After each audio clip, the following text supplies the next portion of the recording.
वक्रतुंड महाकाय सूर्यकोटि समप्रभ निर्विघ्नं कुरु मे देव सर्वकार्येषु सर्वदा। गुरुर्ब्रह्मा गुरुर्विष्णू गुरुर्देवो महेश्वरः गुरुः साक्षात् परब्रह्म तस्मै श्री गुरवे नमः। नमस्कार। संत संग देई सदा ही 2 दिवसाची मालिका, FB लाईव्ह मालिका आणि खास अधिक मासानिमित्त 2 लाईव्ह मालिका केल्या, ग्रंथ समर्थांचे आणि संत संग देई सदा। हे सगळं वॉलवरती आहे, जर तुम्ही पाहिलं नसेल तर जरूर पहा। आणि काल आपण ओवी ज्ञानेशाची पाहिली, त्याबद्दल थोडा विचार केला आणि आज अभंगवाणी तुकयाची। आता संत मंडळी म्हटल्यानंतर, संतांची मांदियाळी म्हटल्यानंतर अनेक संत आपल्या डोळ्यासमोर येतात। महाराष्ट्र ही संतांची भूमी म्हणूनच ओळखली जाते आणि खूप मोठी संत परंपरा आहे आणि अशा भूमीत आपलाही जन्म व्हावा हे आपलं भाग्य आहे। मग एवढी मोठी मांदियाळी असताना 2 भागांची मालिका जर ठरली आहे तर हेच 2 संत का? याचं उत्तर मला वाटतं सगळेच सहज देऊ शकतील। कारण 18 पगड जातींमध्ये संत जन्माला आलेच, पण संत पंचायतन म्हणलं की 5 संतांची मुख्यतः आठवण येते। त्यामध्ये संत ज्ञानेश्वर, संत नामदेव, संत एकनाथ, संत तुकाराम आणि समर्थ रामदास। समर्थ रामदासांच्या 2 ग्रंथांवरती आपण गेल्या भागात बोललो होतो। गेल्या आठवड्यामध्ये दासबोध आणि मनाचे श्लोक यावर मालिकाच केली होती ग्रंथ समर्थांचे। आणि हे जे 4 संत आहेत, ज्ञानदेव, नामदेव, एकनाथ आणि तुकाराम, हे वारकरी पंथातील संत आहेत। तर ज्ञानेश्वर आणि तुकाराम असं म्हटल्यानंतर ज्ञानबा तुकाराम हा गजर आपल्या कानात वाजायला लागतो। आणि बहिणाबाईंचा संत बहिणाबाई म्हणजे तुकारामांच्या शिष्या बहिणाबाई चौधरी वेगळ्या, तर त्यांचा अभंगसुद्धा आपल्याला आठवतो। आपण म्हणतो ज्ञानदेवे रचिला पाया तुका झालासे कळस, पण मूळ अभंग कसा आहे तुम्ही जरूर शोध घेऊन वाचा आणि कॉमेंटमध्ये सुद्धा कळवा। ज्ञानदेवे रचिला पाया उभारिले देवालया, नामातयाचा किंकर म्हणजे सेवक, तेणे रचिले आवार, जनार्दनी एकनाथ खांब दिला भागवत, आणि तुका झालासे कळस भजन करा सावकाशाचा पुढचा तो अभंग। तर पाया हा ज्ञानेश्वर माऊलींचा, त्याचा प्रसार नामदेवांनी केलेला आहे। भागवत धर्माची पताका पंजाबपर्यंत नेलेली आहे, म्हणून आवाराचा विस्तार केला असं म्हटलेलं आहे। आणि एकनाथांनी या मंदिराचा तोल सावरला, त्याला खांब दिले आणि कळस चढवलाय तो तुकाराम महाराजांनी। आणि या अभंगाबरोबरच अजून एक काव्य आपल्याला आठवलं असेल, सुश्लोक वामनाचा। सुश्लोक वामनाचा अभंगवाणी प्रसिद्ध तुकयाची, ओवी ज्ञानेशाची आणि आर्या मयूरपंताची, आणि याचाच आधार घेऊन मी ओवी ज्ञानेशाची आणि अभंगवाणी तुकयाची असं शीर्षक याला द्यावंसं वाटलं। आणि मालिकेचं शीर्षक संत संग देई सदा, कारण आजच्या काळाची ही गरज आहे की संत मंडळी देहानं आपल्याबरोबर नसली तरी ती ग्रंथरूपाने आहेत। आणि संतांचे ग्रंथ हे त्यांचं फक्त काव्य नव्हतं, तर त्यांचं जगणं होतं आणि कळकळीनं तळमळीनं सांगणं होतं। आणि म्हणून त्यांची संगती ग्रंथरूपाने का असेना पण आपण धरली पाहिजे। आणि म्हणून संत संग देई सदा, आणि भैरवीमधलीच ती ओळ आहे। आणि आज आपण सांगता करतोय या मालिकेची सुद्धा, आणि अधिक मासाची तशी सांगता होते आहे, त्यामुळे त्या दृष्टीनं मला हे शीर्षक हे समर्पक वाटलं। पण तो संत संग मात्र देई सदा हे लक्षात ठेवायला हवं। आणि अजून एक आठवण होते ती म्हणजे ज्ञानाचा एका नाम्याचा तुका, याबद्दलही आपण ऐकलं असेल, वारकरी बांधव म्हणत असतात याचा अर्थ काय किंवा असं का म्हटलं जातं हे जर तुम्हाला माहिती असेल तर कॉमेंटमध्ये नक्की सांगा की ज्ञानाचा एका नाम्याचं तुका असं का बरं. आता आपण नाम्याचं तुका असं जर म्हटलंच आहे, आता ह्याच्याबद्दल काही आख्यायिका कथा अशा पण आहेत. तर मला नामदेव आणि तुकाराम यांच्या अभंगांमध्ये एक साम्य जे दिसलं, या दोघांच्या अभंगांच्या गाथा आहेत. तर दोन अभंग जे थोडे सारखे अजून काही आहेत, पण मला एक पटकन जे आठवलं ते मी आपल्यापुढे मांडते. की तुकाराम महाराजांचा अभंग आहे, दह्याची अंगी निघे ताकलोण, एका मोले दोन्ही मागू नये. आणि नामदेवांचा अभंग असा आहे, ताकही पांढरे दूधही पांढरे, चवी जेवणारे जाणविते. हां, तर आपल्याला लक्षात आलं असेल पटकन पांढऱ्या रंगाबद्दल बोललेलं आहे दोन्ही अभंगांमध्ये. नामदेव महाराज काय म्हणतात, ताक सुद्धा पांढरं आणि दूध सुद्धा पांढरं, पण चव घेतल्यावर दोन्हीतला फरक कळतो. हे ताक आणि दूध जवळनं आपण पाहिलं तरी फरक कळतो तसा, पण लांबून समजा पातेलं दिसलं आपल्याला तर काय आहे त्याच्यात, ताक आहे का दूध आहे असं होऊ शकतं. कारण दोन्हीचा रंग पांढरा आहे, पण तुम्ही जेव्हा चव घ्याल तेव्हा नक्की कळतं की हे दूध आहे, हे ताक आहे. त्यामुळे त्याचं अंतरंग दोन्हीचं वेगळं आहे, त्याचे गुणधर्म वेगळे आहेत. त्याप्रमाणे माणूस, दोन माणसं गोरी असली तरी स्वभावानं ती वेगळी असू शकतात, किंवा तसंच दोन माणसं रंगाने कशी असली, दोघंही काळे असले तरी त्यांचं स्वभाव धर्म गुणधर्म वेगळे असू शकतात. हे माणसाच्याच बाबतीत दाखले असे साधारण दिले जातात. पण संतांच्या बाबतीत एक गोष्ट लक्षात घ्यायला हवी की ते दाखले दृष्टांत असे देतात. माऊली सुद्धा असतील, ते तर यांच्याही ज्ञानेश्वरी आधीचा ग्रंथ आहे, तुकाराम गाथेच्या कितीतरी 400 वर्ष आधीचा, पण त्यातले दृष्टांत आजही लागू पडतात. कारण सूर्य, चंद्र, तारे, नंतर असेच कमळ म्हणा, भुंगे, हे या ज्या निसर्गातल्या गोष्टी आहेत की अनेक शतकानुशतकं युगानुयुग त्या तशाच असणार आहेत, तेच दृष्टांत त्यांनी दिलेले आहेत जे कोणत्याही काळाला लागू पडतील. तसंच तुकोबांचा इथे दृष्टांत आहे की दह्याची या अंगी निघे ताक लोणी.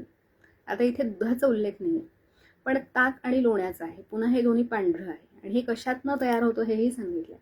ताक, दही घुसळल्यानंतर त्याचं ताक होतं, आणि ताक घुसळत राहिलं की त्यातनं लोणी निघतं. म्हणजे दह्यातूनच ताकही मिळतं आणि लोणीही मिळतं हे सांगितलं. दहीही पांढरं, ताकही पांढरं, लोणीही पांढरं. आणि दह्यातनं जरी दोन्ही मिळालं तरी पुन्हा त्याचे गुणधर्म वेगळे. ताकानं वजन वाढतं का? नाही. लोण्याने वजन वाढतं का? हो. आहे की नाही. आणि एक द्रव पदार्थ, एक घन आहे, हेही झालं. आणि पुढची ओळ फार महत्त्वाची की एका मोले दोन्ही मागू नये. लोणी सुद्धा दह्यातनंच निघालाय, मग त्या ताकाच्याच किमतीला असं चालतं का? नाही. आणि हेच माझं पुन्हा एकदा म्हणणं की कुठल्याही काळात लागू होतं.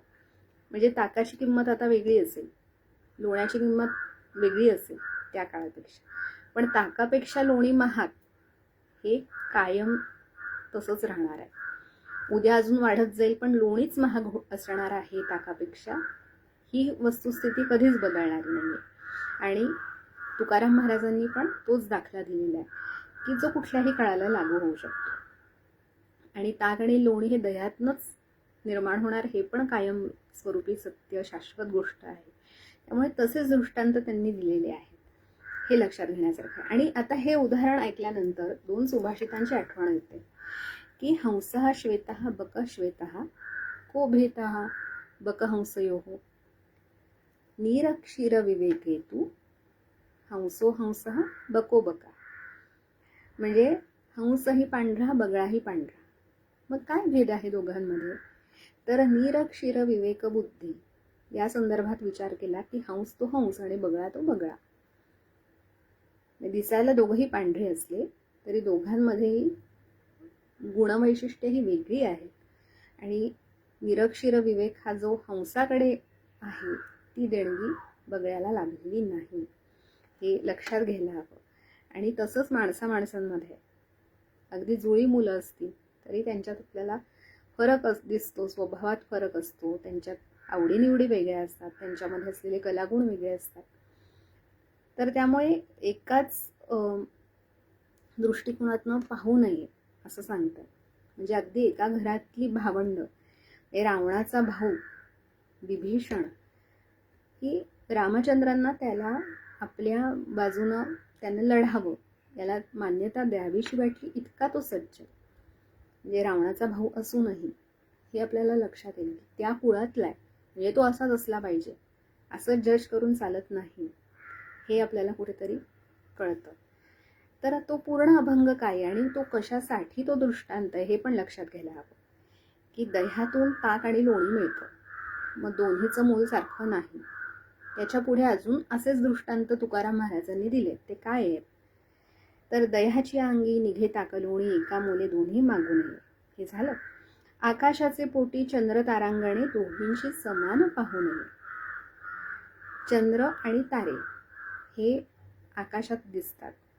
आकाश एकच आहे, दोन्हीचं वसतिस्थान एकच आहे, पण जे महत्त्व चंद्राला आहे ते ताऱ्यांना आहे का? नाही. त्यामुळे तारे हे एका पंक्तीत गणले जातात आणि चंद्र हा वेगळा मानला जातो.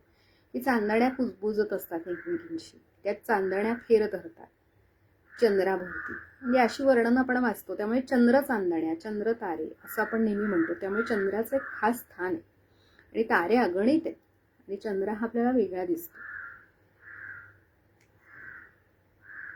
तर तसंच अजून एक उदाहरण की पृथ्वीच्या पोटी हिरा गारगोटी, दोघींशी साठी करू नये.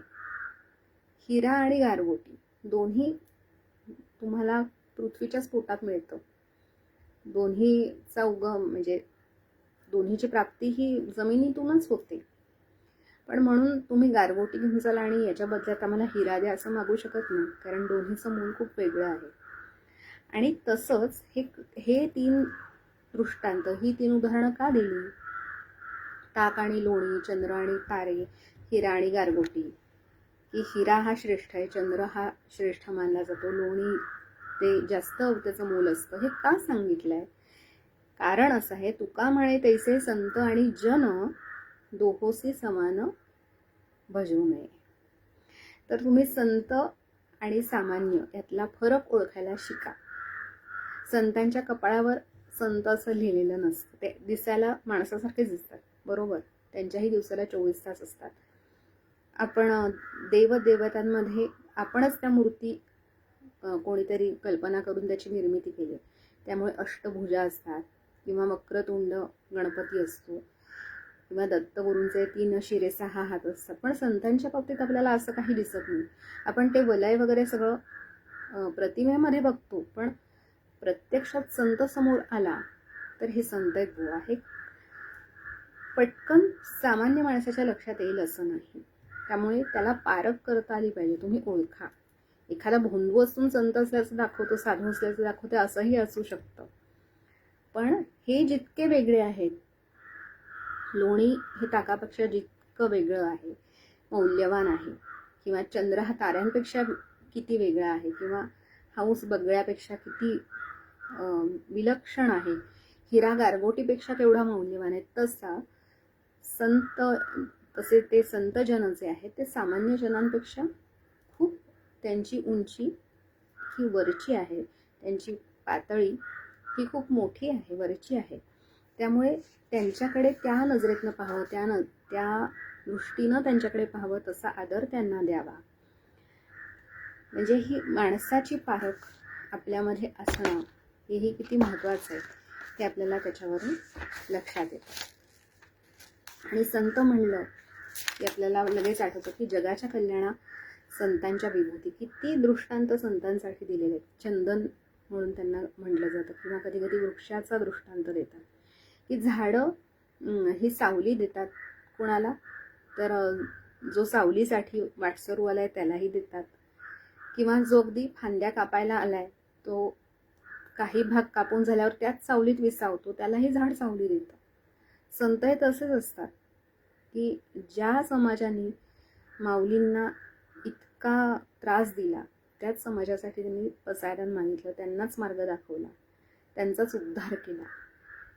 तर वृक्ष हे असे असतात की ज्याने कुऱ्हाड चालवली ना त्याला सुद्धा सावली देतील, त्याला सुद्धा फळं देतील. असं नाही म्हणत, नाही तू मला कुऱ्हाडीचं पातं लावलंस, आता मी माझी सावली इकडे घेतो, माझ्या फळाला तू नाही हात लावायचास, असं झाड म्हणत नाही. म्हणून झाडाचं उदाहरण संतांसाठी दिलं जातं. किंवा चंदन उगाळल्यानंतर म्हणजे ते झिजतं खरं तर, पण ते झिजवणाऱ्याच्या हातांना पण सुगंध देतं. ज्याला लावलंय त्याच्या कपाळाला पण गंध येतो आणि ज्या बोटाने लावलं गेलं त्या बोटालाही गंध येतो. आणि त्या कुऱ्हाडीच्या पात्यांनी जशी बाकीची झाडं छाटली जातात, चंदनाचं झाड खोड सुद्धा कुऱ्हाडीच्या पात्यानेच कापलं जातं, त्यालाही गंध लागतो. हे सुभाषितकारांनी दिलेलं उदाहरण आहे. तर अशी ही उदाहरणं संत मंडळींसाठी दिलेली असतात. तसा हा तुकारामांचा अभंग होता. आणि त्यांचं महत्त्वाचं वैशिष्ट्य काय संत लोकांचं, की त्यांच्या ठिकाणी अहंकाराचा लवलेशही नसतो. हे पुन्हा एकदा झाडाचं उदाहरण असंच देतात की फळांनी लगडलेलं झाड, ज्याला खूप फळं लागली आहेत, ते कधी ताठ नसतं, ते वागतं ओझ्यानं. तसं ज्यांना खूप ज्ञान झालंय, जे आत्मज्ञानी आहेत, त्यांचाही ताठा त्यांच्या ठिकाणी कधीच दिसणार नाही. ते नम्रतेनं झुकलेले असतात. तर अशी सज्जन मंडळी असतात, संत मंडळी असतात. आणि बाबा बोरकर त्यांच्याबद्दल असं म्हणतात की जीवन त्यांना कळले हो, मी पण ज्यांचे पक्व फळापरी सहजपणाने गळले हो. म्हणजे जसं पिकलेलं फळ सहज गळून जावं, तसं त्यांचं मी पण हे त्यांनी सहज सांडलेलं असतं, अर्पण केलेलं असतं, आपोआप ते झालेलं असतं. आणि त्याचं एक उदाहरण म्हणजे हा पुढचा अभंग. एक अभंग आपण त्याचा विचार केला की संत आणि सामान्य ह्यात काय फरक असतो. कारण तसे संत मी म्हणलं तसं ओळखू येत नाहीत, दिसायला माणसासारखे दिसतात, पण त्यांचं मन वेगळं असतं. आणि तसंच त्यांच्या ठिकाणी अहंकार नसतो, हा पण विचार केला. आणि त्याच्यावरून हा पुढचा अभंग आठवतो. चाले हे शरीर कोणाची ये सत्ते, कोण बोलविते हरिवीण. मी गेलो, मी आलो, मी पाहिलं, आपल्या प्रत्येक वाक्यागणिक मी असतो. दिवसभरात आपण जितकं बोलतो, जितका विचार करतो, त्याच्या केंद्रस्थानी शब्द कुठला असतो? मी असतो. हे मी केलं, मी केलं, मी शून्यातून विश्व उभं केलं. पण तुकाराम महाराज काय म्हणतात, वृक्षाचेही पान हाले ज्याची सत्ता, राहिली अहंता मग कोठे. झाडाचा पान सुद्धा ईश्वराच्या इच्छेशिवाय हलू शकत नाही. त्याला वाटलं तरच इथून झुळूक येते, मगच पान हलतं. त्यामुळे अहंता कसली तुम्हाला, हो की नाही. म्हणजे काल आपण स्वधर्माविषयी बोलत होतो. स्वधर्म करायचाच, पण करता कोण आहे त्याचा? मी केला नाही, राम करता आहे. कारण असं आहे की अरे जगणं मरण एका श्वासाचं अंतर, बहिणाबाई म्हणतात तसं, की एक श्वास तो होता आणि तो नाही, याच्यामध्ये एका श्वासाचं फक्त अंतर असतं माणसाच्या असण्या नसण्यामध्ये. आणि तो श्वास त्याच्या स्वतःच्याही हातात नसतो. त्यामुळे पुढच्या क्षणाचं काही सांगता येत नाही. पण तरीसुद्धा आपण पुढच्या 2, 5, 10, 20 वर्षांचं नियोजन करत असतो आणि ते करावं. पण ते तसंच होईल असं काही सांगता येत नाही. पण ते करत राहणं, आपल्या हातात जितकं आहे तेवढं करत राहणं, हे आपण ठरवत राहायचं. पण करवून घेणारा तो आहे. आणि आपला हेतू जर शुद्ध असेल ना, तर त्याची साथ नक्की लागते. म्हणजे आपण म्हणतो मी नेहमी वेळ पाळतो बरं का, मी 10 मिनिटं आधी पोचतो. पण वेळेवर पाणी गेलं, बाथरूममध्ये असताना पाणीच गेलं, लिफ्टच बंद पडली, लिफ्टमध्ये गेल्यात आणि गाडीच वेळेवर बंद पडली, अशा घटना घडतात की नाही. त्यामुळे वेळ पाळणाऱ्या माणसाची कधीतरी वेळ चुकते. पण अर्थात त्याचं कर्तव्य हे आहे की समोर कळवणं की मला या गोष्टीमुळे उशीर होणार आहे. म्हणजे वेळ पाळण्याचाच तो भाग आहे एक प्रकारे. पण अशा गोष्टी घडतात. किंवा आजकाल तर ट्रॅफिकमुळे किती उशीर होईल सांगता येत नाही. पण म्हणून दुसऱ्या गोष्टीवर खापर फोडून आपण कधीही निघायचं असंही करू नये. आणि इतकंच काय, आपली जी आवड निवड असते, आपला जो स्वभाव असतो किंवा आपण घेतलेला निर्णय असतो, याच्या मागे सुद्धा काहीतरी कारण असतं. कारणाशिवाय कुठलीही ईश्वरी योजनाच असते अनेकदा. की असं आपल्याला लक्षात येतं की एखादा विद्यार्थी खूप हुशार आहे, मेरिटमध्ये आलेला आहे, पण त्याला बुद्धी होते नाही मी गायकच होणार. किंवा एखादा इतका प्रतिभावान गायक असतो पण तो म्हणतो नाही मी 9 ते 5 नोकरी करणार, मला ती त्या ह्याच्यातनं मला बाहेर नाही पडायचं, मी तो छंद म्हणून जोपासेन. असं का करावंसं वाटतं? त्याच माणसाला तोच निर्णय का घ्यावा असा वाटतो? बरोबर की नाही? म्हणजे अगदी आपली साईड निवडताना आपली आवड निवड असते, निर्णय असतो, स्वभाव असतो, सगळं त्याचं चांगलं आहे, फक्त रागामुळे सगळं घालवतं.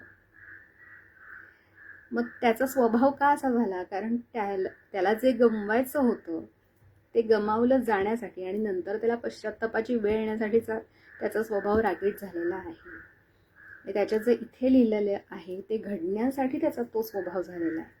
किंवा भित्रा असतो एखादा की कुठे बिझनेस करावासा वाटतोय पण इन्व्हेस्ट करायची भीती वाटते आणि त्या भीतीमुळे सुद्धा अपराधीपण येतं की मी काय एवढा घाबरतो, एवढी लोक व्यवसाय करतात, बिझनेस करतात, मला काय धाड भरली आहे की पैसा, मग मी का इन्व्हेस्ट करत नाही. तर हे सुद्धा त्याचे भोग आहेत आणि ते भोगायचे म्हणून तो भित्रा झालाय. असं मला कधी कधी विचार करून